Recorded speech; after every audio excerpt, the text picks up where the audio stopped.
Mr. Nasser Boladai, who is member of the Congress of Nationalities for the Federal Iran.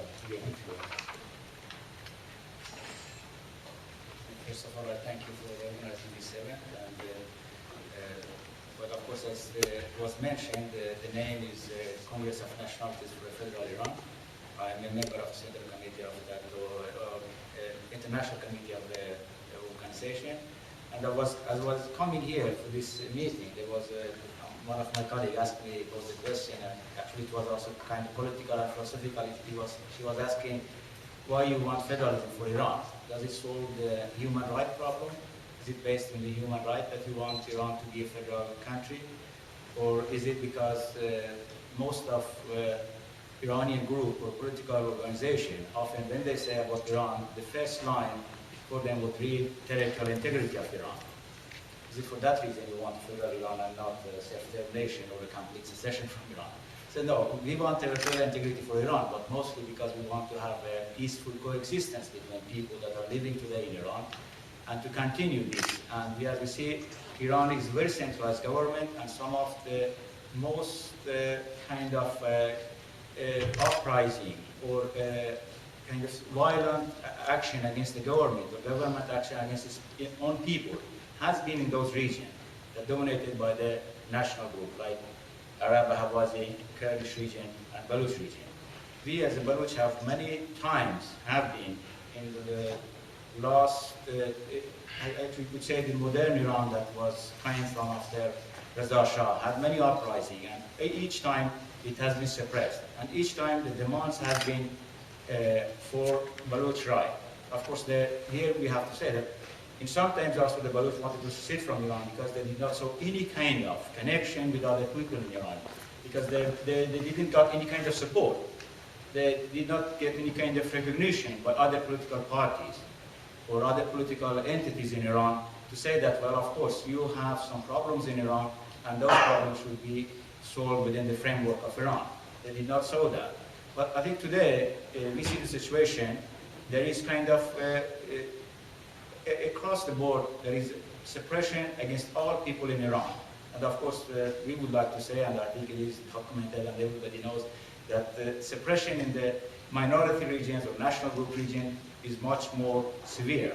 But still, nonetheless, this kind of oppression against the people in Iran, it is all over, and we all share the same aspiration to have a democratic Iran, a country where the people are respected, not based on their language or gender as it is in Iran today. Iranian constitution today directly says you have to be a man, to be counted as a human, and directly says that you have to be Shia Muslim or a Shia Muslim of this Jafri sect, then you are a complete Iranian. Otherwise, there are so many hurdles put in front of you that you cannot feel that you can succeed in this society. And as we are here also in this Human Rights Council, and you can see the people that they also mark themselves physically. They want to have this, their own kind of clothes also, and they want to have to show their beard also, that they are also different from the rest of the Iranian people who just want to have their own way of life. And so this is kind of marking. And federalism for us, it is because in Iran, some people would say that, for instance, Khamenei is a Turk. So that Iran is not based on the Persian or Farsi groups or those. Of course, here also we have some kind of problem. Some people say, well, we are not Persian, we are Iranian. And then when we say we are Baluch and we are Iranian. So there is some kind of comment also. Maybe we'll come later here also. But the thing is that if you are a Baluch or you are an Arab, you are a Turkmen, you are excluded from the power and representation. Of course, we have the representation in Iranian parliament, but those representations are not based on the kind of representation that would represent Baluch as a nation or as a group or as a collective rights. They can demand some kind of rights for the Baluch people in this Iranian parliament. And of course, the regime has changed the border also in a way that creating different provinces in Iran to make sure, for instance, the Kurdish region is divided between two Azerbaijan, Sharqi and Gharbi, and Ilam also, and Kurdistan also, and also Azerbaijan is also divided between those kind of provinces. The same goes for the Baluch area, to the Kerman province, to the Sistan Baluchistan province, and Hormuzgan province, to make sure that they are not fully represented in the parliament. As far as I can know, I maybe do not have correct information about others, but I know that no Baluch have become provincial governor in Baluchistan. While this is the Baluch migrants that have migrated since the Reza Shah to the Arab Gulf country, we have minister, for instance, now in Bahrain, first woman minister in Bahrain is Baluch. And actually her family name is also Baluch, and she came from the same village that I come from. But in Iran, we never had any Baluch becoming a governor. Be a minister, it is impossible in Iran for a Baluch to become. And another thing is the sharing of the power. Of course, representation, we have nothing, but also in the power sharing, as I said, there is no Baluch in the power, and there is no, there has been some elements, some personality from the Turks, from the Arabs, and the loyal from the Kurdish region also. But they never have been in a kind of representing their own people in a way that they can demand power sharing, in a way that they say, well, if you are sending 100 ambassadors to the different countries, at least 3 or 4% of them should be from the Kurds. So here we have also, the ministers are not also, if you have a federal country, you make sure either with the Senate or in the government itself, you make sure that different regions are represented in the government. But in Iran, they never take care of this. Not during the Shah, not during this current regime. And always they have emphasized that Iran is a country where, for instance, the day before yesterday, Antonia, from representing Amnesty International, she had 2 quotes from the Iranian recent leaders, Pahlavi, who said that Iran is a continuation of the Persian Empire. To be Iranian is to be a Persian. And Khomeini, of course, being an Islamic, he said that Iran is an Islamic nation. And you see this kind of correlation. Iran is a nation. When you say it's a nation, and you say, well, we cannot change this nation to be any kind of cultural or any kind of religious differences are not accepted because it is a country of Muslim. And as you know, Iran is not all of Iranians are Islamic. Muslim, and not Iranian are also Shia Islam, and not Iranian are not Persian. This way, I think this diversity in Iran, as was spoken here and also, should be somehow shown in the Iranian state. And here we think that a federal system for Iran is best suited. As we can see, Iran is a diverse country. Today we had about the religious minorities, the session there, and there was just only in the Kurdish region, therefore so many different religious groups, from Yarasan to Sunnis to Shias and to Yazidi or Yazdani, and of course there has been a Jewish minority in the Kurdish region. I'm not sure if they are represented still exist in the Kurdish region, and there are also Christian minorities there. So it is very country where you cannot, in a way, say that Iran is a Persian country. Just using Iran to be a Persian country means that you always are going to have some kind of trouble within the country. Somehow, some kind of clash of different religious groups, different national groups. And federalism can solve some of those problems for Iran. And as I was talking here about the language also. The language problem in Iran is that still the government has lost 100 years through the education, using the Persian Farsi as only medium of education. Try to somehow Persianize Iran, but still it does not have succeeded. You have to, in Iran also, they have made sure that people speak as they think, the best dialect of the Persian. If you are, for instance, Arab or Baluch or somebody else that do not have the right dialect, they would make fun of you. But still, after, people's identities just doesn't go away, especially in the modern time. Iran tried to copy the French way of, they said that maybe in 200 years the French may change, all the languages became French in France, but it was different time. It was in a different setting and a different kind of situation. They always have talked about that one, that if you read Iranian literature from those times, they would say everything would change within the time. Everybody would become Persian because they write the history like that also. But you see, those people still have kept the language at home, And they have tried to keep it at the low, and they say that 70% of the students that start school are not Persian. And here it's also a human rights situation, because children that are, I myself, when I started the school, I didn't spoke the word Persian at the time. And I know I have been beaten because of that. I tried to escape from the school. For the first 6 months, it was always I tried, when the teacher started speaking, sometimes I just ran away from them. And then sent somebody to get me back to the school.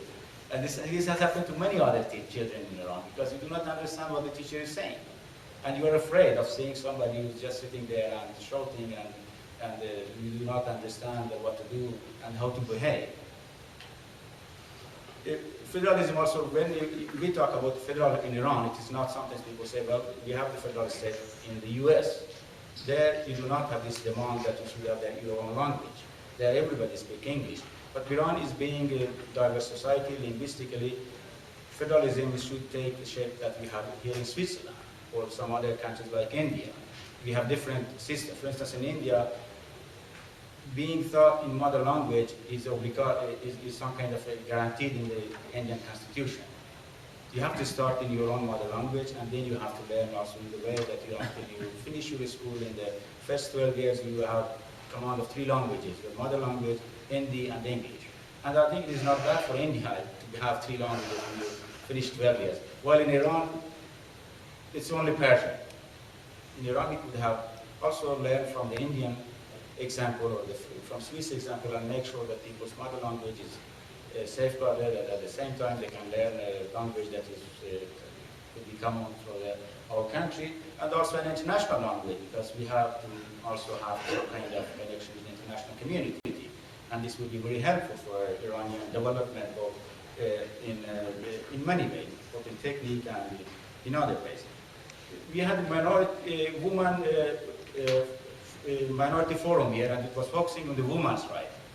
And there was many speakers, many people that had experience like us, and women also from India, from other places, from Iran and everywhere else.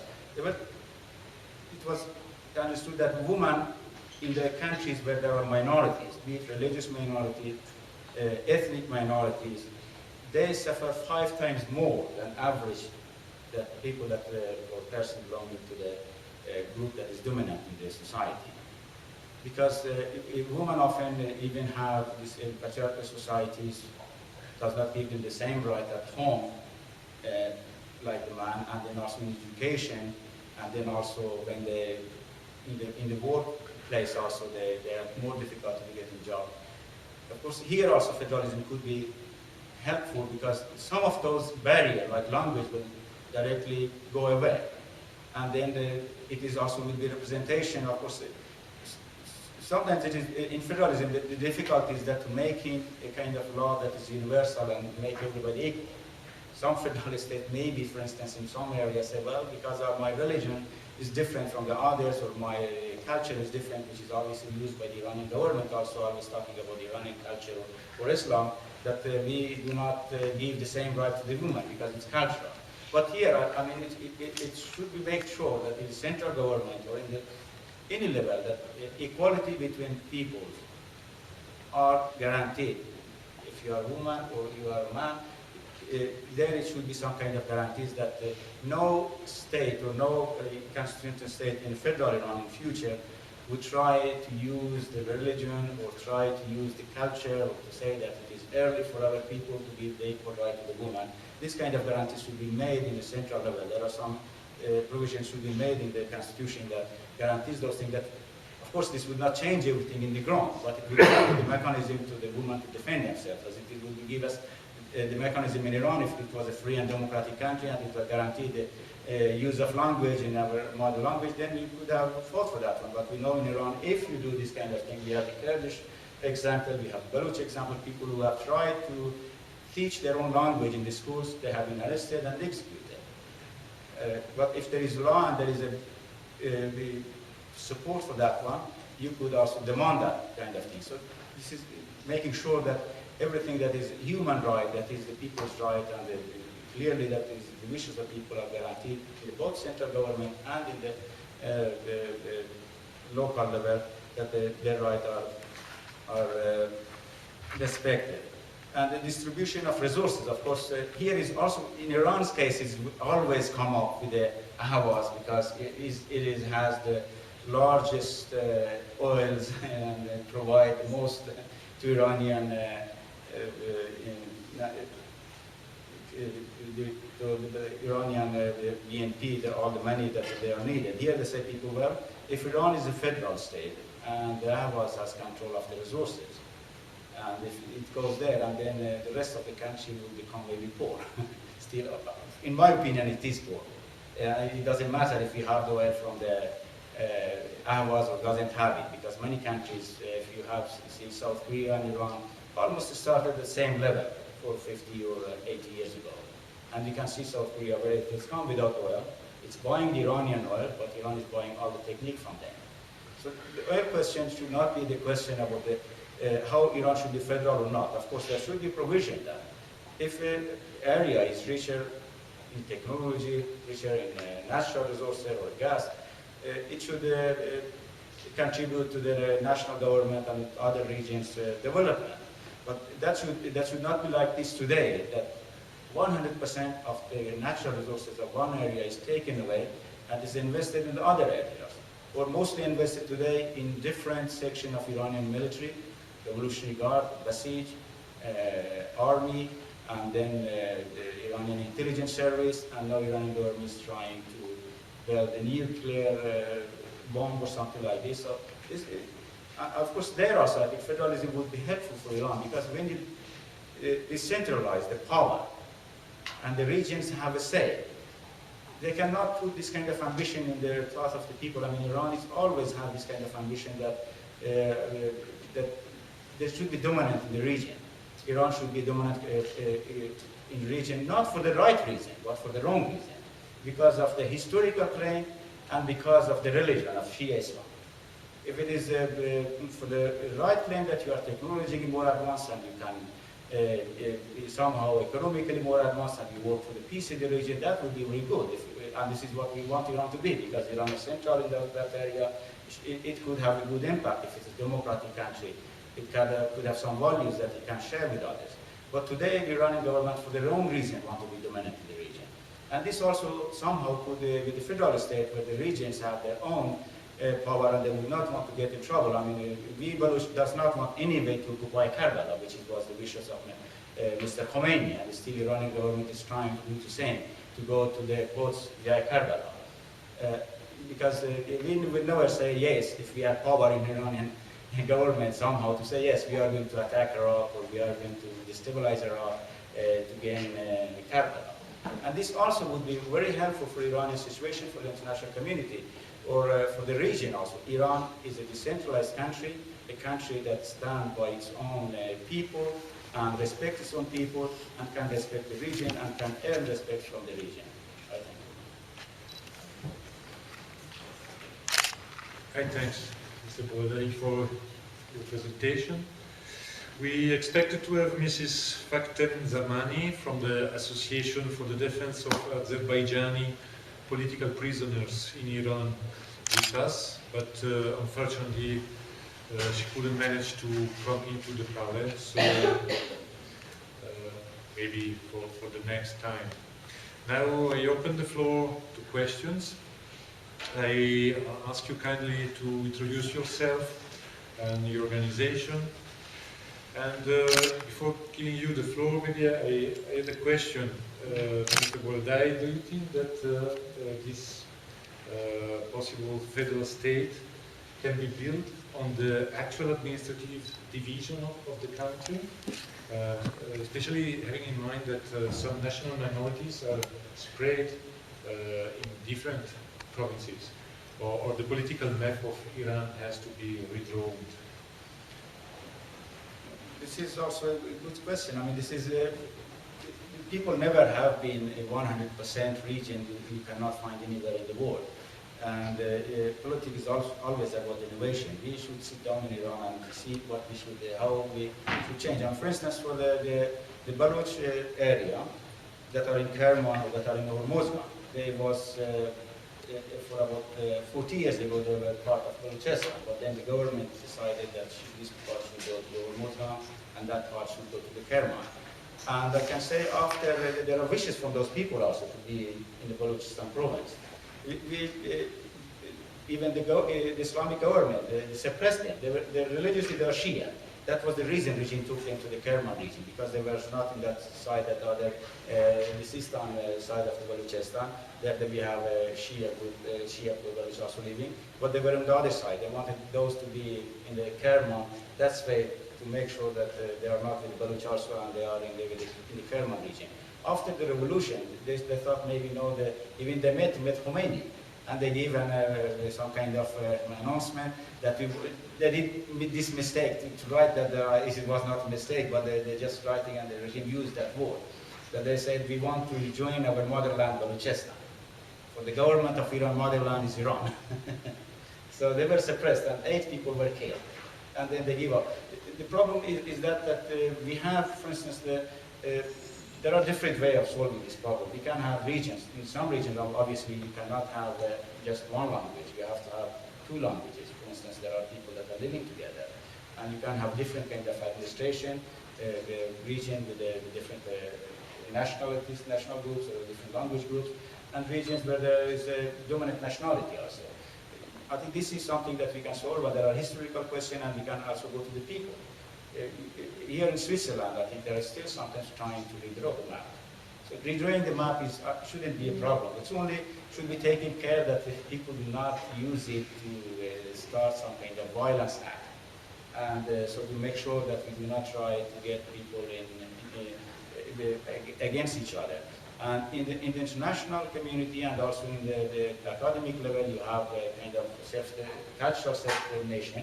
People that can live wherever they want, but they can have a cultural self-determination. For instance, in a place like Tehran, there are different groups of living. There should be a mechanism for those people that want to speak, go to the Baluchi school, they can have their own Baluchi school. Those that want to go have the Azerbaijan, Turkish school, and Persian school, and Kurdish, because there is a large group in Tehran. You cannot build Tehran, but just say here in Tehran it should be free zone for the Persian, for the Farsi, or Zahedan, where we have now a large migration from other parts of Iran. Some of them are born there, not for the first generation. Some of them are now in 3rd generation. And they don't know anywhere else in Iran. So they have lived in Zahedan. And so we should have, not only for the Iranian migrants, I think we should also make sure that Afghan migrants that have come to Balochistan and they speak Pashtun, they should have their right to their schools. And it's not bad for us to have some people speaking Pashtun. If we have an ambassador in Afghanistan, then he can be speaking Pashtun also. It would make good feeling. I mean, in Iran, always people think that it's best to speak Persian. But in Pakistan, I have a Baluch friend, and it's Urdu also the language there that is common language according to the government. But people speak several languages. Punjabis try to learn Baluchi and try to learn Sindhi. And I know the Baluch, some of them of my friend, and they speak several languages, not only Urdu. They speak Baluchi, they speak English, they speak Saraiki. Maybe nobody heard about Saraiki, but they speak it also. And I just had an experience. Last time I met here, a Sindhi woman. She said she was with one Baluch leader in London. He came from Balochistan. They went to see Mr. Akraf Hossain, he's a Urdu speaking leader for the Muhajirs. And then she said, then we were talking in Urdu, and suddenly he wanted to talk to me, started talking in Sindhi. And I was surprised. I thought, do you speak Sindhi? He said, yes, I speak Sindhi fluently. This would make people give very good feeling if I see a Persian speaking Baluchi. But many Persians were living in Baluchistan, but they never tried to learn the language. I think there should be a give and take in Iran.